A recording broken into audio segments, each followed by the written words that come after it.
Well, I'm glad you raised LKEs, the whole world 1031 exchanges, because it seems to me that this legislation represents a double-barreled benefit for companies, because not only are there direct tax implications associated with being able to carry your losses back, but it also means that for a lot of these companies, they can bring 1031 exchanges more forcefully into play. The law itself kind of gets them jump-started, and then the LKEs might be seen as sort of supercharging their ability to catch up, in particular those companies that have been sort of turtling over the last couple of years.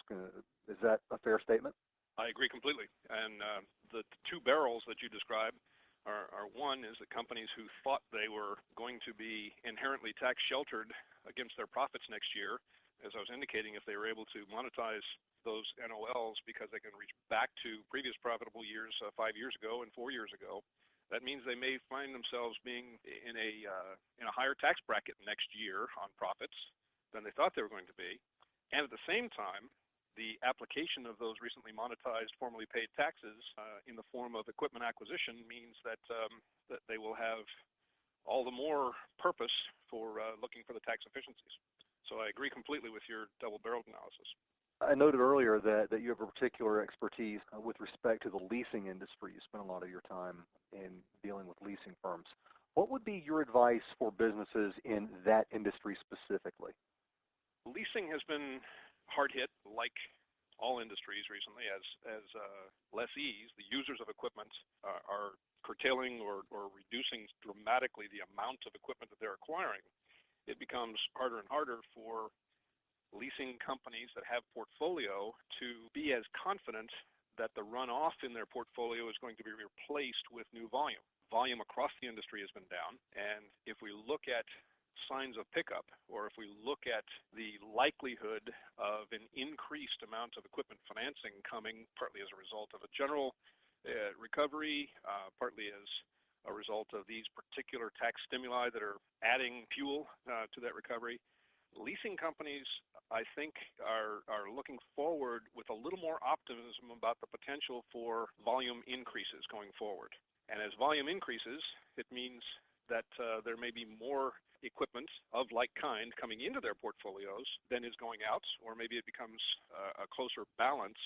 But it means that having a mechanized, built into the process system for optimizing tax efficiency of old equipment rolling out of the portfolio and similar or like kind equipment rolling into the portfolio, that kind of a well thought out process, a well managed process, can increase the profitability that comes out of that portfolio if it's well handled. So I think leasing companies in general that have felt the slowdown in the acquisition pace in a big way have in many cases not had to worry as much about the tax efficiency or whether they have a programmatic like-kind exchange facility in place for portfolio management.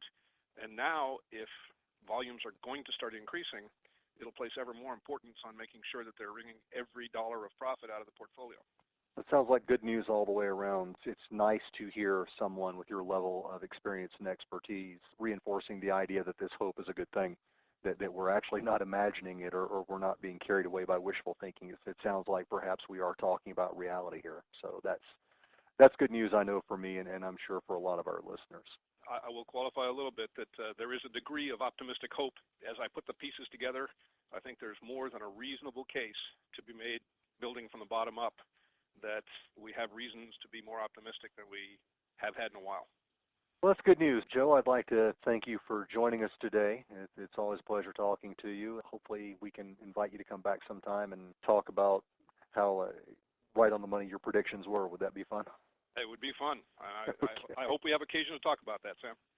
Excellent. Joe, thanks a lot. This is Sam Smith for Channel 1031. See you next time.